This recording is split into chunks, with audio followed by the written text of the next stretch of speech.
Goliath Resources is a junior resource exploration company in precious metal products in the prolific Golden Triangle in British Columbia. And with me is the CEO, Roger Rosmus, to talk about Goliath and explain the company. Let's start with that. Give me an overview of what the company does. Sure. Essentially, we're a project generator, precious metals, so gold, silver, and started the company in 2017 with the focus of looking for the next large gold deposit discovery in BC and northwestern British BC on the west coast, Canada, and looks like we are on track for discovery. We've actually have drilled into a brand new system. It's quite extensive. We've put about 31,000 meters of drilling into the project at this time. We've outlined a fairly large area. It does remain open. We just completed a $10 million Canadian financing to essentially pay for the drilling that we're going to do this year. It's about 20,000 meters in total, of which we're looking to expand from the known system that we already have. We're also drilling some new targets as well to the north. There's a porphyry system at depth, we believe, that is the plumbing that essentially brought all this mineralization to the surface. So we're looking to essentially identify that porphyry, drill into it hopefully this year, as well as some of the new targets to the north. Now, how do you know where to kind of focus your exploration? Okay, good question. Basically, Mother Nature provided us with essentially a 3D model even before we drilled this. Again, it had never been drilled before until we came along. Essentially, it's been covered under glaciers and permanent snowpack until recent time. There's been obviously global warming or climate change going on, and essentially what it has done, exposed this mineralization at surface. So it's in a mountainous area, so we have a kilometer mineralization at surface up the south side of the mountain peaks, goes down the back side of the mountain for another 1.1 kilometer. So essentially we have 2.1 kilometers of exposed strike at surface, which is unheard of. In addition to that, we have 700 meters of vertical relief. So this is sort of cutting through the mountain, down dipping at about a sort of 40-degree down dip. So even before we drilled it, we had a 3D model of it. So when we started drilling in 2021, that was the maiden drill program, just over 5,000 meters, every hole hit. So we initially started near where we could see the mineralization, and then we took a gamble, so to speak. We stepped out 1.1 kilometers down dip off to the southwest, and with that drill hole also intercepted mineralization.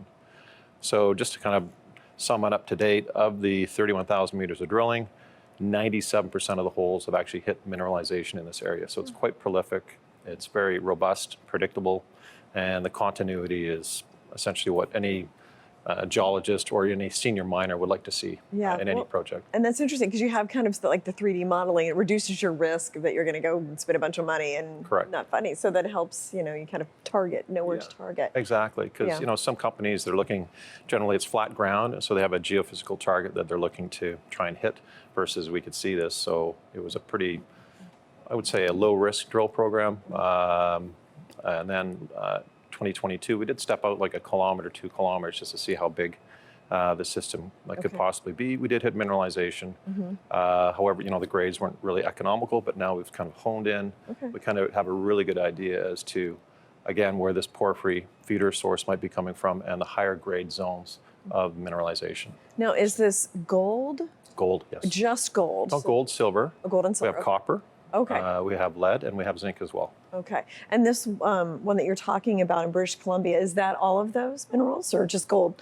No, it's all those minerals. All those minerals, And explain a little bit about how these can be used, because I know there's, silver can be used in cell phones and, things like that. Like, what are some of the practical applications for these minerals? I guess we'll start with the critical elements.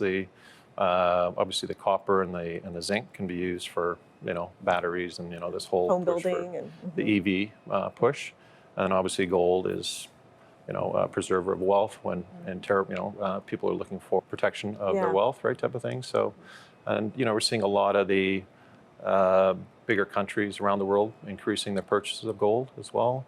Again, just with this whole the fiat currency and kind of trying to all the debt and inflation and things that we have seen globally. Now, are you seeing more investment and more interest in these types of things because of the global macroeconomic situation? Yeah, well, Canada is a geopolitical friendly jurisdiction. where we're in is a world-class geological setting, mining friendly. So a lot of these big companies are coming back home to roost versus going to some of these banana republic countries.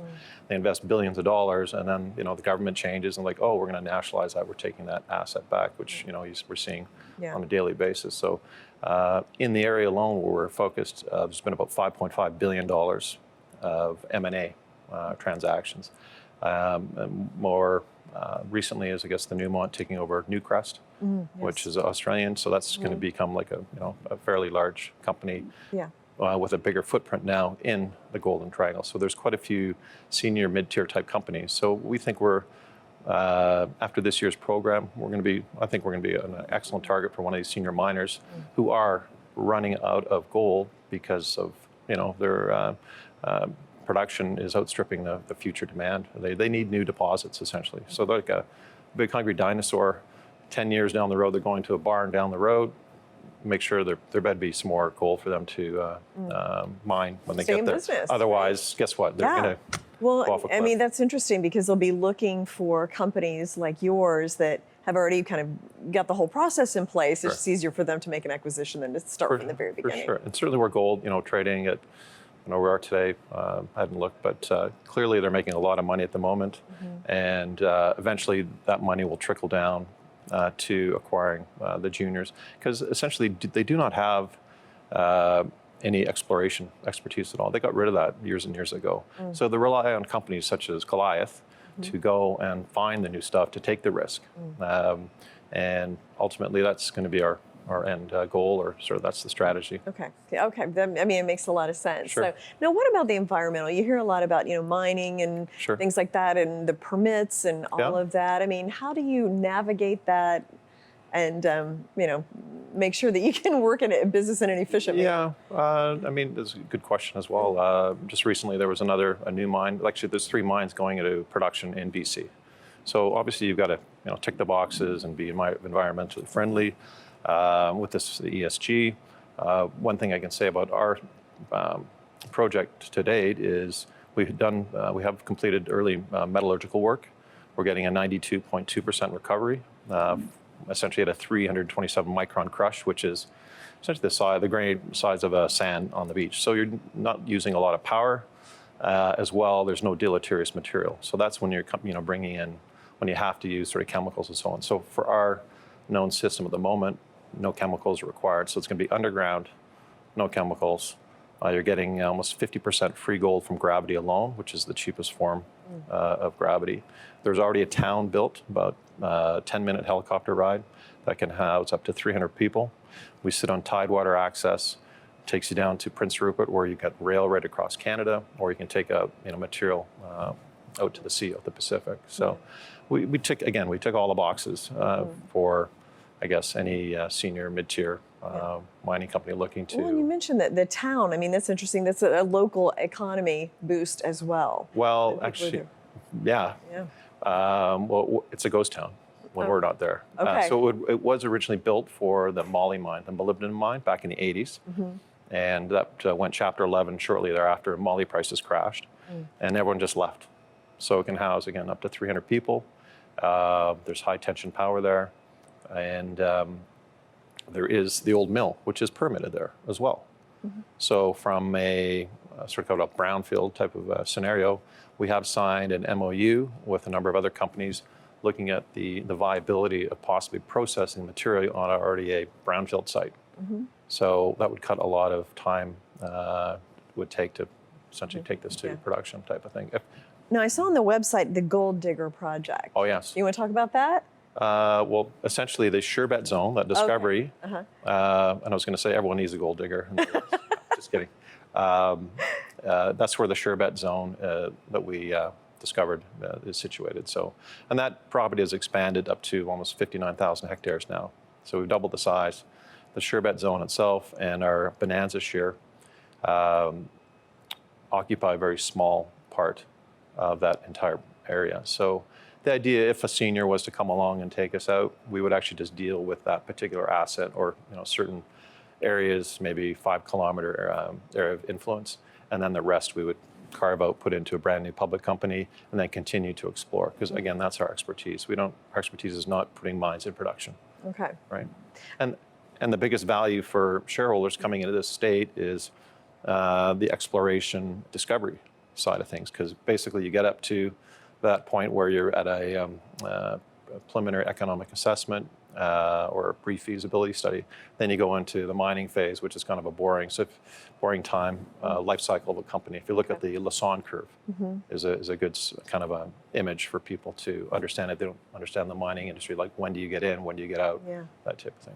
So, and then finally, just explain like kind of your plan, 3 to 5 years. I know a potential acquisition might be something you'd be looking at. What else? Are there any other exploration plans?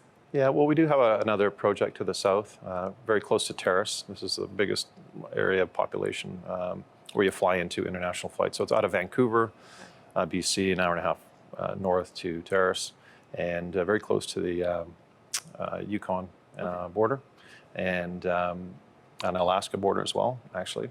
So that one, we're drilling a couple brand new targets as well, so we could have multiple discoveries on our hand here. You know, in addition to the 59,000 hectares up at the Golddigger property, a lot of that is actually in the ice fields. So guess what? It's melting. We're seeing brand new outcrops at surface. So we're going to send a team in there this year for 10 days, go and take samples, channel cuts, grab samples.